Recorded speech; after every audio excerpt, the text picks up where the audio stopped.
It's his day. That's Justin Fields having his second pro day today. And you may have seen it yesterday here on this program. But Mel Kiper and his new mock draft 4.0 projected a trade between Dallas and New England, with the Patriots going up to 10 to take Justin Fields, which obviously would be a fascinating development if it happens. The Patriots have not been in a position where they needed to deal with the quarterback situation in such an incredibly long time. So, Kimberly Martin, let me start with you. What are you hearing relative to the Patriots' plans of aggressively, one way or the other, addressing the quarterback position over the next few weeks? You know, Greeny, everyone says Cam is great for this year. He's a bridge. But you know what that means? Bridge means temporary. It's the temporary fix until you find the guy of the future. No one believes that Cam is going to be in New England for the long haul. But what the Patriots do, what they're able to give up to move up, that remains to be seen, because everyone feels like Bill Belichick has to do something. They need an answer at QB, a long-term answer. No one seems to know what it's going to take for the Patriots to move up. Do they move up into the 10? Can they get up to something crazy like 4? It's going to take a lot of capital to get there. But one thing's certain, Belichick has to be thinking about the future beyond Cam Newton. Right. And we just saw these are things that typically Bill doesn't do. But again, he's never been, or certainly not in a very long time, been in this kind of situation. So, Teddy, no one knows him better than you do. I think we just lost Teddy there. So let me come to Mike Tannenbaum, who also knows him well. Mike Tannenbaum has sauna'd with Bill Belichick, which is, I mean, a level of relationship. And I don't know that Teddy. Not the sauna, no. I'm not sure if we've who I've got now at this point. So just put someone on the. Oh, there we go. Okay, Kimberly, I can go back to her, or I can go to. I was going to go to Mike T if possible. Do we have Mike still?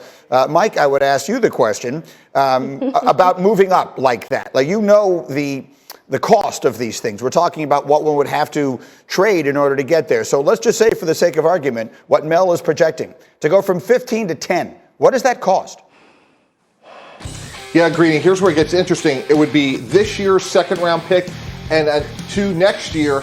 And what New England's trying to do now is be proactive, because there's 3 other teams, Chicago, Pittsburgh, and Washington, that could be in the mix to try to go up and get, let's say, Justin Fields. So it's 2 twos. And if I'm Coach Belichick, I don't get off the phone until I get a deal done, because while I think 2 twos is fair and reasonable for Justin Fields, I think another team could overpay to get there, because, again, it's a long ways away, but there's not a lot of quarterbacks next year. So even like a team like Washington with Ryan Fitzpatrick or Ben Roethlisberger in Pittsburgh, Justin Fields would be an unbelievable accomplishment for those teams to get him this year. So while 2 twos looks good on paper today, while the draft's actually going on, if I'm Coach Belichick, I don't get off the phone without getting a deal done. Okay, and so that's an interesting way of looking at it. There's so many other pieces to this. And so as we try and figure things out with Teddy, Kimberly, let me come back to you. The reason I phrased the question initially the way I did, address the quarterback position, is that there is obviously another option here, which is if San Francisco does indeed take Mac Jones, or any quarterback, I suppose, at number 3, that could make Jimmy Garoppolo available. So what do you hear relative to the chances that that might be the move that Bill Belichick wants to make?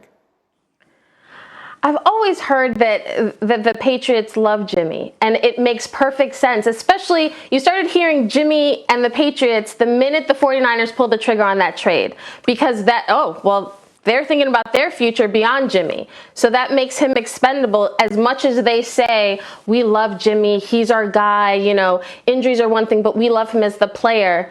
Yeah, I'm sure they do love him as a player, except they have a chance to get somebody better. So, at least in their eyes. So, if you have a QB sitting there that you know New England has had an affinity for, Belichick has a connection with, it makes logical sense that the Patriots should be invested in trying to get Jimmy Garoppolo. But again, all these teams, do you want the familiar, or do you want one of these QBs in this draft that might take your offense, take your team to another level? Well, once to finish that up quickly then, Mike T, which of those would you describe as the more realistic one, or the one that you would expect Belichick would prefer, given his choice?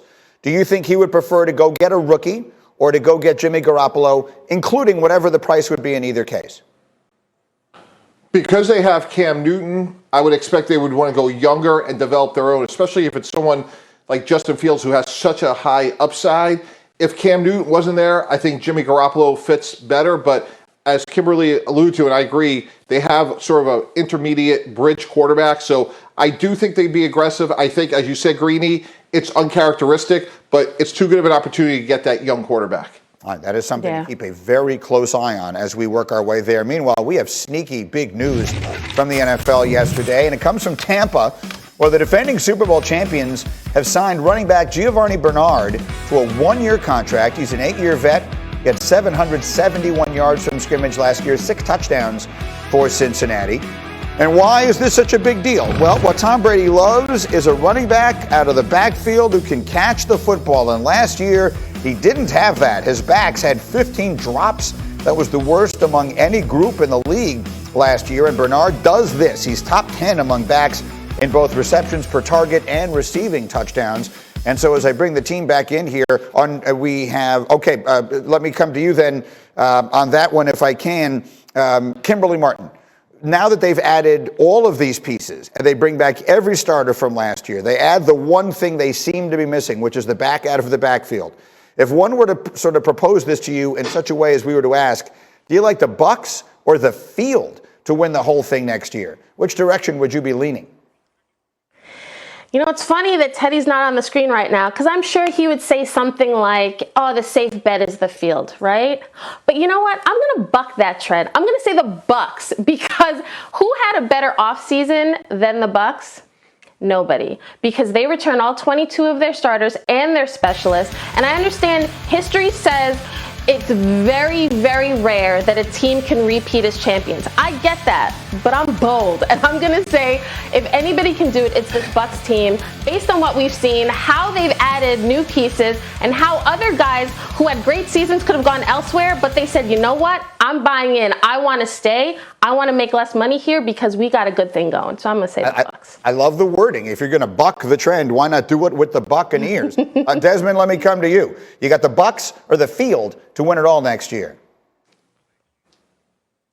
Wow, Greeny, I will have to agree with Kimberly as far as bucking the trend, and you're going with Tom Brady and the Buccaneers and what they were able to do this past season. Now they're returning all the starters in there. He gets another weapon, the guy in the backfield who can do all the things that Tom loves from his running backs. But it seems as though you have to go with the field, man. It's tough. It's a hard decision. But I think now playing with the Kimberly, they got the bullseye on their back this time. Now every game they have to be perfect. They have to bring their A game. They didn't have to really deal with that a year ago. So I think that the field now is going to come after Tom Brady, come after the Bucs. I'm going to have to go with the field, and I would love for that man right there, Aaron Rodgers. How about that? If he's able to just, walk away with another Super Bowl victory and then, have a choice of whatever team he wants to go to. So, Greeny, I'm going to have to say I'm going with the field. Mike Tannenbaum, how about you? Well, continuing with the puns, what's going to jeopardize the Tampa Bay Buccaneers from repeating are the Green Bay Packers. And if you want sneaky big news, how about getting back David Bakhtiari, a great left tackle who only played 12 games last year? So they were so close to beating Tampa Bay. They're getting back a great left tackle. They re-signed Aaron Jones. So I think their chances of repeating are in big jeopardy if I'm in Tampa Bay. Now, that's very well played. And I just have a feeling that if Teddy Bruschi was in this segment, he would have said that if this was the NBA, he would take the team. But in the NFL, you take the field. And I think that because that's what he said in the meeting. All right, as we continue in just a moment here, with an Eagles team that seems to need absolutely everything, how can Philly use the draft to set up Jalen Hurts for success? We'll explain as we